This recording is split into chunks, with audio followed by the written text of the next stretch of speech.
నేను పెద్ద ప్యాలెస్లో ఉన్నా, పోయిన నాడు ఒక చిన్న పెట్టిలోనే నన్ను పడేస్తారు, ప్యాలెస్లో నన్ను పెట్టరు.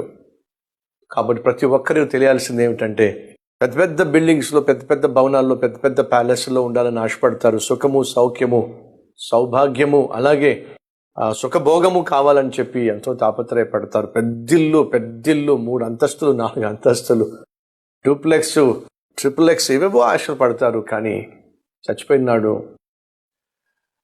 ఆఖరికి పెట్టిలో పెట్టేస్తారు. ఆ పెట్టి పొడుగు సుమారు 6 అడుగులు, వెడల్పు 3 అడుగులు, దట్స్ ఇట్. తీసుకెళ్ళి భూమిలో పాతేస్తారు. అలా పాతేసిన తర్వాత ఇతడు మహారాజు కావచ్చు, పక్కనే పేదోడు ఉండొచ్చు, పాలేరు ఉండొచ్చు, పనోడు ఉండొచ్చు. అంటే అర్థం తెలుసా? మరణము అందరినీ ఈక్వల్ చేసి పడేస్తుంది. మరణానికి కులంతో ప్రసక్తి లేదు, డబ్బుతో ప్రసక్తి లేదు, ప్రాంతంతో ప్రసక్తి లేదు. అందరినీ సమానంగా చేసి పడేస్తుంది.